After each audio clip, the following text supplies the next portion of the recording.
Hello and welcome. Welcome to Uphold. My name is Dr. Martin Hiesbeck. I'm the head of research at Uphold. And with me today, I have the top team of Cardano, Sandro Knöpfer and John McPherson. Welcome, guys. Welcome, Martin. Thank you all for having us. Appreciate it. Why don't you introduce yourselves a bit? I think I'm actually in the wrong call because you're wearing ties. I mean, we don't wear ties in crypto. You know, this is not a banking conference. All our legacy from old days, especially for me, not as much for John. But yeah, thank you so much for having us here today, Martin. It's a pleasure and an honor.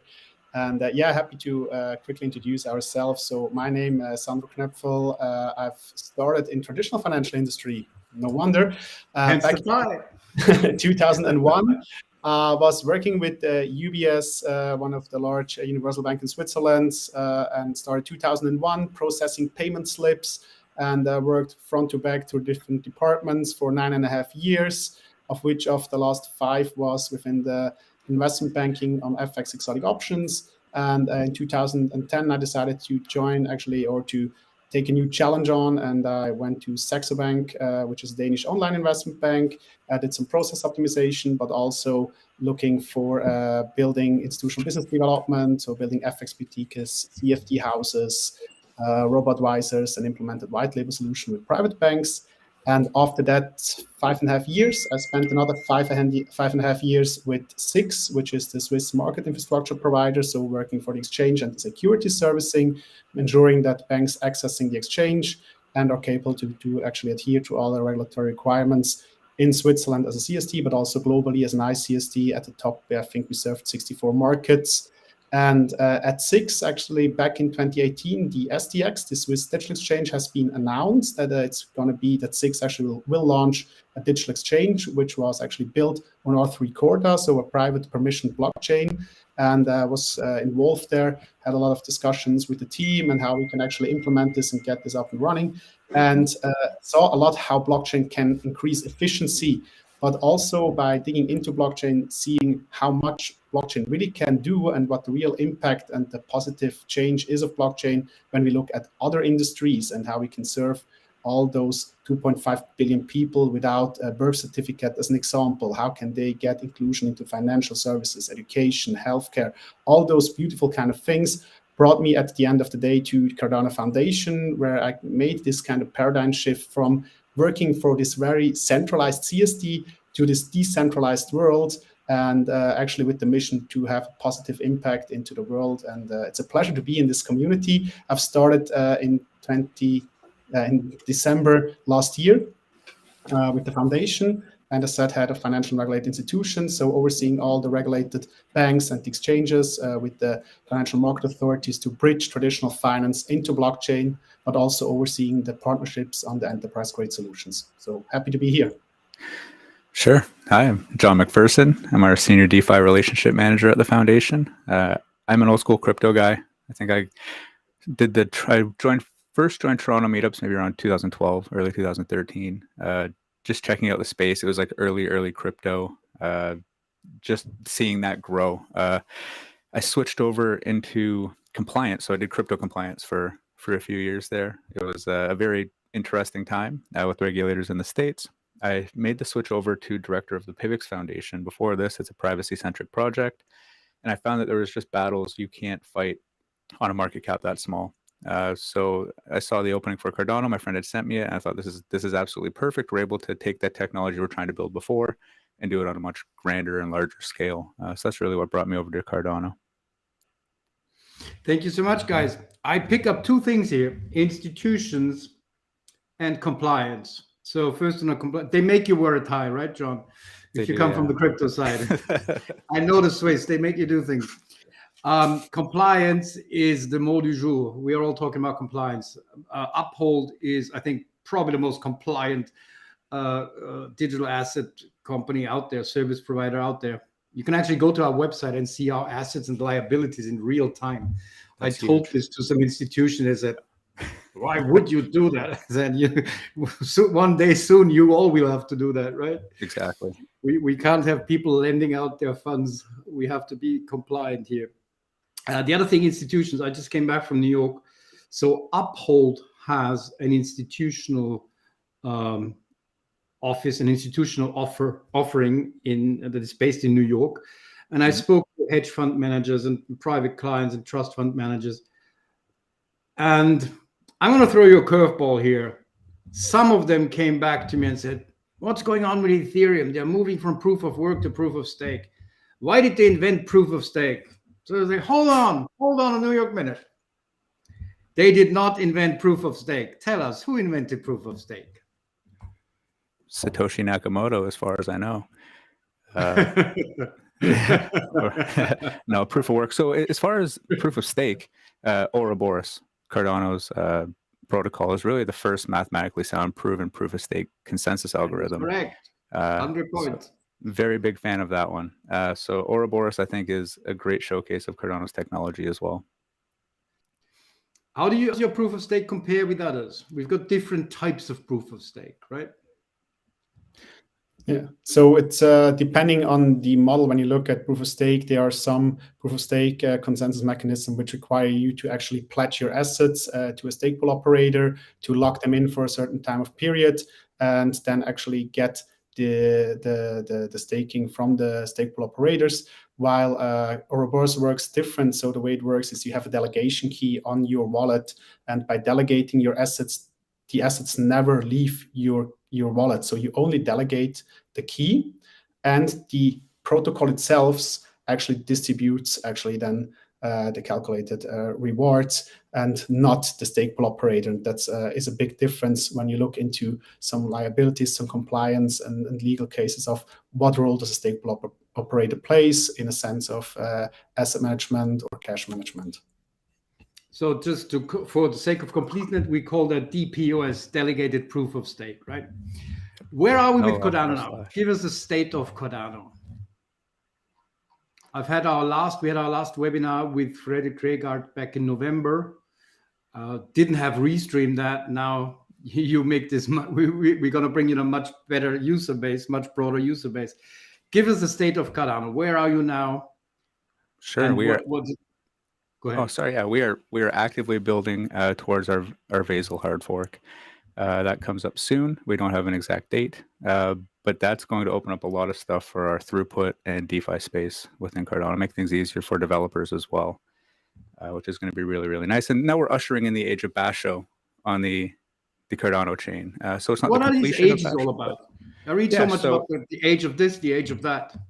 Definitely. So Byron was sort of our first iteration of Cardano, and that allowed transaction of Cardano to each other, and that introduced Ouroboros, our proof of stake algorithm. After that, we introduced Shelley, and the age of Shelley was really about smart contract or staking. We added the staking algorithm to the Cardano chain, which was great, and we switched from the federated node to having stake pool operators, which was also really important. So that really opened up our decentralization.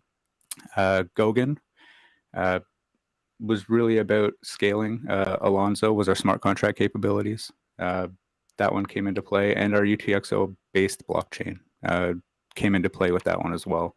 Now, Basho is our scalability. We're running into Basil, which is our first hard fork, and that's going to be the first optimization to really make things. This is actually our most complex update to date. There's a lot of facets to this. It's not an easy update, but I think our team's been great on making sure that it's working properly and well before going out. What does the hard fork mean for Cardano? We've had, I think people are familiar with the London hard fork of Ethereum. What does the hard fork entail? Yeah, so there's a few things in this hard fork here. So Basil's really laying the foundation for pipelining and input endorsers. It really makes it easier for DeFi in the space. Now we can send multiple assets with a lot lower fees instead of, I'm sure people saw before, the Cardano chain sort of slowed down when we had it was being bombarded with transactions. And we really saw it slow down. Sunday swap, we saw these swaps slow down. So we had to figure out how to make this a lot faster and a lot cheaper. So that's really the focus of this fork here, is how do we make these assets movable in a space where we can actually compete with transactions per second, which is really important. Do I read you correctly that the next stage is scalability, a focus on scale? Yeah, Basho is our next. Basho is focused on scaling. So this is our first foray into scaling with the Basil hard fork. So when you look at the blockchain trilemma, right, and when you look actually at the roadmap as it has outlined in the early days by Charles, the founder of Cardano, actually then you can see that you have the security, the decentralization, and the scalability. And for Cardano, it was always the utmost importance that to have a bulletproof, stable base layer. So the security was really focused first. That's why we had this academic research, which is peer-reviewed, and all the research papers are open source available. And then with Shelly, actually, we focused on the decentralization to allow stable operators to actually participate and to provide more security by having as more stable operators you have, the more stable is actually the network. And we have by now more than 3,000 stable operators on it. And now in the next phase, we're looking at scalability. So it was really important for us to not look at to be the fastest, but to be the most stable, to become the future ecosystem for the generation to come. Excuse me. In the current environment, we just came out of June, which obviously was the most important month in the last decade in crypto, when both the European Union and the UK came out embracing blockchain. Basically, to put it succinctly, the EU said, yes, we want blockchain, we want crypto, but we have to play by the rules. So we are facing regulation. We are basically facing limits on transactions, that you can make limits on the amount of Bitcoin you can hold. Operators need to prove that their assets are backed when it comes to stablecoins. How does Cardano fit into this regulatory framework? How is compliance? You mentioned stability. Is compliance an objective? And what can you do for financial institutions in that sense? It's actually a huge part of what we are doing. So for us, one of the main goals is actually to educate. So how can we actually educate the market? And that includes the policymakers all around the globe. And to do so, for us, it's important as well to be interoperable and to actually collaborate with other layer 1 protocols and with the whole blockchain ecosystem. So the Cardano Foundation, important as well to know, is our goal is actually to provide positive blockchain adoption with focus on Cardano, but we actually support the whole ecosystem and the whole sector. So with saying this, we have a lot of actually roundtables, a lot of closed door meetings with regulators, with respective policymakers, to educate them what is blockchain, what can it be used for, what is a non-custodial wallet. So this misconception only focusing on financial transactions and actually criminal activities on a non-custodial wallet, to move that away to actually explain as well, what does it mean for Internet of Things? How can you use a non-custodial wallet, be it in your fridge or in your car or wherever, and give them an idea to understand what the technology is here for, which is much more than just financial transactions, but really changing the current system in various different sectors. And this is what we are working on together with a lot of other foundations and industry players. I didn't expect the IoT coming here. I've spent an amazing, surprising amount of time in New York talking to people about IoT and blockchain. There's so many projects going on, from solar panels to water supply to energy to Wi-Fi, the telecoms operator. I personally think, this is my private feeling, is that one of the biggest drivers of adoption of blockchain will be IoT and real use cases. Can you give us some example where Cardano is actually being used? What real use cases do we have? Oh, I'm muted right now. So we actually have a few great use cases already on the books. So first off, our Ethiopian mission. We have 5 million students, 750,000 teachers on this platform that allows them to save their academic records using a teleprism. So now if there's a regime change or a government change or something destroys your hard copy of your credentials, you can now take this to another country and say, hey, here's my proof I graduated. Here's proof I did this. So that's one great use case, is storing credentials. How are these records? Are these NFTs, or how do you store your credentials on there? Through a teleprism, and that is a good question that I don't know 100% of the answer to on how it's stored on a teleprism. But I do know a teleprism stores it, and they're able to do it. And it's actually the largest blockchain deployment, I think, to date. How many million did you say? 5 million students. 5 million students. I'm working in the UK with a project that wants to do blockchain education in schools, and schools are extremely interested in that. There's also there's so many aspects of blockchain, from telecommunication protocols to real estate, that are just going to explode. I think we are very quickly moving into the phase of real use case adoption in blockchain. Oh, definitely. Like agriculture. I interrupted you. Please. Oh, sorry. No, agriculture. Bias wine, the first wine tracked on the Cardano blockchain, which was absolutely amazing. We can now see it from grape to bottle, which is great. Super useful. So, and there's other companies as well using it for agriculture. So say they want to track all their lettuce on a blockchain. They can pinpoint a listeria outbreak of where and when this happened, and they're able to quarantine that a lot quicker, which is super nice. Digital identity. Oh, sorry. User? So if I go to, I noticed, for example, from Japan, that started this 5 or 6 years ago. You would go into a supermarket, scan a QR code, and you would have the entire life cycle of the product. Exactly. The slab of meat that you're buying, or the sushi that you're buying, right? Exactly. This is one of the oldest use cases that I've been talking about in blockchain since 2012 is food tracing. I think you have a project in Georgia, the country, not the state, right? If I remember correctly. We do, yeah. Vineyards, yeah. Are you seeing mass adoption of this? Do you think we will be able to trace every drop of wine to every single grape? With bias, yeah. Now, as far as other companies bringing this on, I think that it's shown a really good use case and that it is possible. And why not do this if you're able to? You have your centralized database already with all their stuff. Why not make it public and allow people to trace their wine back to the vineyard that it came from and authenticate it? And that leads into another use case, is authentication of goods. So we see a lot of companies looking at this. How do we authenticate our goods? And even counterfeit medicine is a huge topic that we've run into. Tracking medicine and the verification of medicine and the origin of medicine. All of this being tracked on the blockchain is very important, so that you're able to access the medicine when you need it, and the proper medicine when you need it. What is the advantage here of using Cardano over any other blockchain?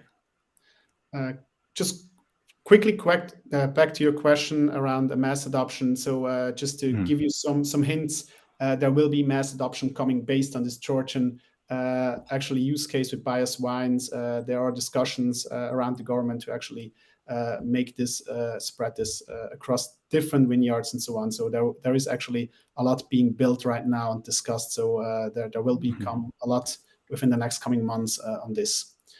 And and to the question, why Cardano and not another blockchain, this is always a question where you actually have to look, okay, what do you focus on, right? So what do you focus on a blockchain? And you can go back to the very beginning. Do you go into a permissionless public blockchain? Do you go into permission private blockchain? So the question you have to ask for your project is actually, who shall have access to the ecosystem? So shall it be permissioned or not? And who shall control it? So shall it be private or public? That's one of the key questions you have to ask yourself when you look into the protocol you are going to choose. And then it's also a bit a question, what does permissioned and permissionless mean? That's about as well, how can we actually allow anyone to join the network and the protocol without any hurdles. So if you need to have a minimum amount, as an example, to enter the protocol or to run a stake pool or whatsoever, you can always argue how much permission is there involved or not. So there is a bit of the question, how much do you need to get into the protocol? But then what's really important as well is what you mentioned a bit earlier with proof of stake. So what type of consensus algorithm you want to choose. You want to work with proof of stake, with proof of work, with proof of history. There are different protocols out there. And then that's really the key question for me is a bit, how can you actually choose a chain or a protocol which is actually here for the future? So how can you ensure longevity? And there you actually have to look into the roadmap. You have to look into the ongoing project. So how can you ensure that you have the right trust layers to integrate with the protocol? That can be digital identity, that can be actually auditing, that can be rating agencies. Then you need to have integration layers such as exchanges, on-off ramps, custody provider, wallet providers, and then the core technology stack of the protocol itself. And this is really, really key to have a focus on that. Besides of that, think about how long does actually the blockchain survive when you have a fixed supply chain. So when you have not supply chain, so it's a fixed supply. So someone we all know today, be it Bitcoin or Cardano, the reserve is out there. So if the full supply is out there, how do you gonna actually make sure that the ecosystem still works, that you still have people validating the blocks and supporting the ecosystem? To get there, you need to have monetary policy which is built for the future. And here we have this question about predictability as well. So when you go onto a blockchain, how can you build a project which is predictable? That means, do you know how much you're going to pay for transactions? And with certain protocols, you don't really know what you're going to pay, which is a bit hard to put a business plan on it. With Cardano, that's fairly simple. So what you have is actually you have a base fee, and then you have an additional fee, which is actually by byte. So depending how much byte you put on, the more you pay. And you can calculate the same, and you can put it on the test, and you know exactly how much you're going to pay. So why is this important when you talk about longevity? So when you start off with the normal financial transaction, you pay quite a low fee. The more data you're going to put on it, be it property, identity, whatsoever. So with the smart contracts we are issuing, with all those use cases, transactions are getting more expensive without increasing the base fee, but just by the fact that they contain more data, which makes sense because any other business works the same. But with this, you can actually achieve a way that in the future we have sufficient transaction fee in a high amount, enough to actually feed back into the reward pot to actually as well incentivize the stake pool operators. Yeah, very true. Sorry, I want to touch back real quick on use case. I forgot to mention Veritree, of course. We need to talk about Veritree, and obviously we need to work together a lot in the future because we're all green. Uphold green, and you people are green. We need to do some green. Tell us about Veritree and carbon credits and saving the planet. Looking at the news this morning, you know, every day you get reminded that we have seriously messed up this planet. We're having mega droughts across the planet. We're having heat waves. So let's talk about Veritree. Yeah, so I like Veritree because there was a wave of eco scams where people are saying, hey, we're planting trees, but there's no way to verify that they're planting trees, no way to prove that the trees they're planting are native to the habitat and actually helpful to the place they're planting it, and stuff like this. So Veritree looks at projects and says, hey, like we could build this part in Africa that needs mangrove trees in Kenya. You know what I mean? That's what was there before. We can rebuild this area. We plant the Cardano forest. And now you can track your tree. You can see GPS coordinates. They give a 6-month update report on how the trees are doing. So it's really cool. You can see that your tree and your ADA actually contributed to planting this tree, and you can track that tree, which is absolutely fascinating. And I've seen them grow some bigger partners as well. I know Samsung planted a forest with them as well. Cardano has. So we've really seen that grow over the last little bit as well. It's actually right now, they have more than 10 million trees planted on the Cardano blockchain. So actually the Cardano forest, when we start... Hold on a second. A tree needs soil. It doesn't grow on a blockchain. Tell me how this works. How do I know where my tree is? So can I see my tree? Yes. Well, yes, you can. You don't have a live stream yet. But what you're going to have, or what we did when we actually challenged our community last year to actually plant the Cardano forest, what it was that we asked actually the community to buy 1 million tree, 1 tree equals 1 ADA. And by doing so when you actually donated, or when you actually bought 15 trees, you spent 15 ADAs and you received a token for that. So the token doesn't give you a lot of information right now. But what happens now, Veritree is going out and planting the trees. And once the trees are planted, you can exchange your token for the NFT, which contains the exact GPS coordination and as well who planted the tree, what type of tree is it, the coordination and its impact on the environment. So with this, it is an immutable record. You actually fight double counting. You fight greenwashing because you can only distribute this NFT once, and you can access this NFT, which contains all the metadata, which can also be updated. So when you have, let's say, it can die, a tree can die as well, right? So there needs to be a way to update information, and this is capable on this solution. I find these projects, I'm just gonna shield them here because I think every project needs attention. I'm working with a project in Atlanta, in the United States, that gives you crypto for collecting recyclables. There's so many good projects. There's projects giving you an NFT of a rhinoceros in Botswana that gives incentives to the park keepers, right? To keep the animal alive, to protect it from poachers. there's so much good that we can do with the blockchain. It's amazing. But I need to get back to the finance people, because if not, you're wearing your tie for nothing, right? Let's talk about the finance aspect. Where does Cardano fit in the DeFi discussion? DeFi is under threat, right? There's so many DeFi projects that are uncollateralized, that are rubbish. People are not going to entrust their life savings to some computer algorithm. How does Cardano DeFi work, and how is it made sustainable and give it longevity, as you said? Yeah, that's so DeFi is actually key to Cardano, and it's something that we've seen explode over the last little bit. We didn't necessarily expect it to grow as quickly as it did. So we have like thousands of scripts for dApps now with smart contract functionality in place, and we can deploy these on a much larger scale. Cardano is nice for DeFi because it's cheap to send. Like there's the remittance fees are super low, which is also very helpful for DeFi. I think Cardano does have a strong place in DeFi. I think with smart contracts becoming more built with the Basil hard fork, with other hard forks coming in the future, I think DeFi will boom a lot more. I think even the NFT craze blew me away. I didn't expect to see that as big as it was. And people didn't realize, hey, you don't need smart contracts for native assets on Cardano. And I think once they got around that, it started to sort of boom a little bit. And now with smart contracts and Plutus V2 coming into the Basil hard fork, we're going to see a lot more. And I think this is really what's opening it up. We saw the Sunday swap, we saw the Muesli swaps, we saw how we were getting bottlenecked. So I think these improvements are really going to open up those gates for people to for DeFi to explode on Cardano. This is you're probably not prepared for this question, but you said the token doesn't tell you anything, Sandro. Are you familiar with the Actor standard and putting like algorithmic information into the token and moving from dumb tokens to smart tokens? Is that something on the roadmap? Honestly, I don't know where we stand there. I need to double check with the DevOps. This is years into the future. I think devs, when we have actual cash flow and algorithmic content in a token. But that's one of the most important steps I think we need to take. Absolutely.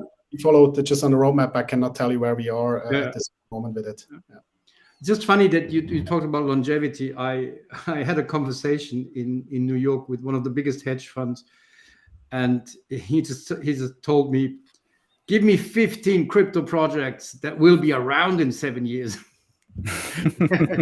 So people are really looking into long-time investment, a long-time horizon, realizing that this technology is here to stay and it's going to change our world, regardless of whether your token price goes up or down. It will be in everything. Blockchain and its future incarnations will just simply be in everything. And 7 crypto years is like 21 normal years. So with crypto, now we have normal crypto years. It's awesome.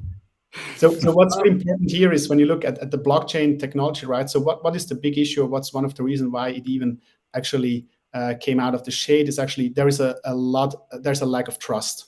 So people don't trust banks anymore. People don't trust the system anymore. There's corruption in politics. So how can we actually enable a transparent and traceable solution, which is with immutable records? And this is one of the things blockchain can actually change. And that's something we can see. Right? Yeah, the banks, so the existing banks, they can either adhere and make their solutions more transparent, more efficient. And this is what we see a lot when we talk with impact investors, when we talk with microfinance and so on, or even with the humanitarian projects we are talking to, that we can say, okay, how can we bring trust into donations, that you actually know what happens with your donation? How can we Sorry, I just wanted to get to that. I need to stop you a bit. What is an impact investor? What does Cardano do for microfinancing and humanitarian causes? I remember that from my earliest Cardano contacts, that was on the map years ago. Why is that so important for Cardano, and why is Cardano the place to go for these projects? So there are different aspects to actually why we are doing this. So one thing is impact investments. So everything we do as the Cardano Foundation is actually impact driven. So we are here for positive change. So when we actually support a project, and whatever we build in the ecosystem shall actually provide a positive change and help people in need, or systems which just need to be be more efficient. And when you look at impact investments, it's actually that you can go to an impact investor and you rely on, actually you trust that their data they provide to you are true. It's the same when you actually donate money and receive a letter from someone. You just have to believe that it comes from this person, which name is actually on it. So how can you actually bring a transparency into this? And the way it works is that you actually work with metadata.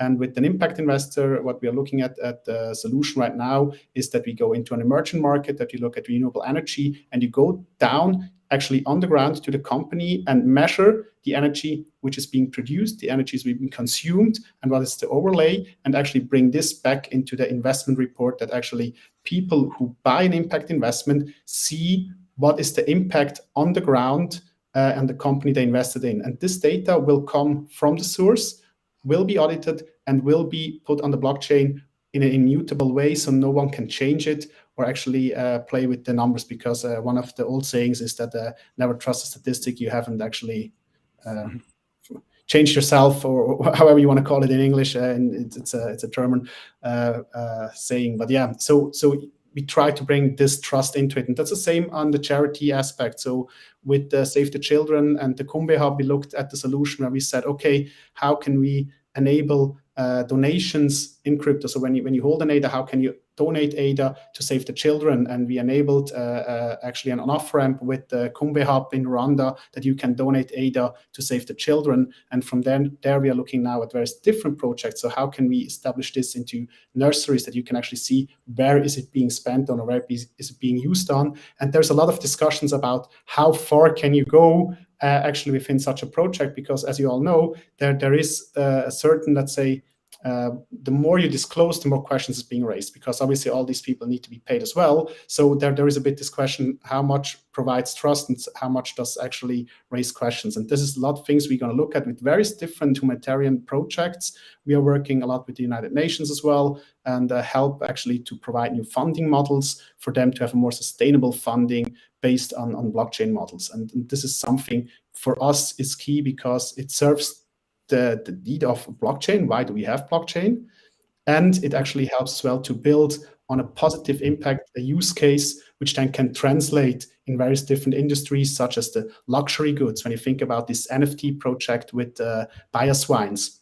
So it's actually it's a tamper-proof model that you can say, okay, this is an original bottle. You know, this bottle is the original one, and you can transfer this into luxury brands. You can transport this solution into various different industries, which probably do not have this positive impact as we talk about with agriculture, but serves the same idea. And this is where something that's lacking from the current NFT craze with the Gucci's and Pradas, right? They just want to sell you a Nike sneaker as an NFT, but you don't know where it's made and if it's made sustainably. And that's huge. We talk with custom here as well to find those solutions and to help as well all those bodies to be more efficient and actually fight crime. Guys, we have a few minutes left. I'm going to go into quick fire round, looking at some questions in the chat. Just one sentence answers. Is going Cardano to be ISO 20022 compliant? ISO 20022, a fun question to receive. I know that very well from the old days when it's about actually machine readable Swift standards with these MX message types. So that depends actually on the regulator. What is the interpretation of ISO 20022 when you talk about machine readable transactions and with all the intermediaries involved? So for a financial institution, as an example, to actually implement or to integrate with the blockchain, you need to actually have their core system supporting it. You need to have various different processes because they're not doing it themselves. So we need to have actually a lot of different partners, player jumping onto the blockchain to support this efficiency gain and to provide this transparency. And then we can look at how we can adapt to, or we have the market, how we can adapt to ISO standards. As of today, it's kind of hard. I cannot tell you yes or no, but I think the way is definitely that we have those international standards and we can adhere to them. So that's on the roadmap as well. It's a messaging protocol anyway. Next question. Are you involved in voting systems? It's definitely something we've been looking at. And I know IOHK and IOG have been working on some stuff to do with that. I can't go too deep into detail as I'm not too well versed on it, but I know it's definitely on the roadmap. But let me just quickly maybe as well say our actually decentralized treasury. So when you actually want to fund one of your projects, you can apply with a Project Catalyst, which is a decentralized treasury. And each single ADA holder can actually go onto Project Catalyst and upvote and downvote projects. And the ones which are being voted for will receive the funding from the decentralized treasury. All right. There is a number of questions in the chat about staking. I'm just going to speak here from the position of Uphold. We only support network function staking. So we don't stake to give you incredible yields by lending out your funds. There's a difference between many of the staking protocols that guarantee you, as we have seen in the past month, exorbitant returns that never come true and then the project collapses. The only thing we do and the only thing you can stake Cardano for an Uphold is for network functions. Guys, famous last words. What did we miss? What did we not cover? What does the future hold? A lot of education and actually positive adoption. What we have, the biggest issue we face is just a misconception in the market that blockchain is crypto, and that's by far not the truth. So the truth is that actually blockchain is much more, and we can use blockchain to have a positive impact to the world and increase every person's life on a daily basis, and especially for those who do not have access to the system yet. And we strive and we really focus on education everywhere, to educate industries, to educate universities, to educate regular policymakers to learn about blockchain and how we can use it. And I think the future is very, very bright. And yeah, I'm so happy to be part of this paradigm shift and positive movement. You might like my quote to the Financial Times from last week when I said, this is not a crypto winter, this is a blockchain spring. John. Like that a lot. Yeah, something we didn't get to touch on, but I would love to touch on real quick is our focus on open source technology. We've recently hired Dirk Hondel to head our open source initiative, and we've joined the Linux Foundation as a gold member, and we're the only nonprofit at the gold level to actually take part in the Linux Foundation. So more to come on that. I think it's super, super awesome to see Cardano expanding into the open source space more. And yeah, happy to see how this grows. I'm excited to see after Basil how it grows in that sense as well. I'm just excited to see how we grow. I just shared a Bloomberg article on Twitter this morning. It says companies who work in open source have a competitive advantage. Guys, thank you so much for joining me. Let's do this again. Anytime you have a new update, come back to Uphold. I'm going to look into your whole ecosystem now, all the tokens that are connected with Cardano. And I'm just going to push them through the listing committees month after month. There's a lot out there, so it's nice. Yeah, I like the flood. It forces innovation for projects to stand out from the rest. So happy to see that flood of tokens coming out. Wonderful. Thanks, guys. Perfect. All right. Thank you so much. Funny thing about love is you never really know when it's coming, but you better believe you'll know when it's there. True story. I must have been searching, though I wasn't looking for much. Checking out the scene, wasn't trying to get my numbers up. You know I keep it cool. I prefer to stay in the cut. Don't want no attention on me when I'm trying to shake the blues up off me. But then I saw your face, it caused my heart to race. Girl, you're looking like $1 million. Something about the way you strut your stuff. Oh, girl, you're fine as you wanna. What I'm supposed to do? Something told me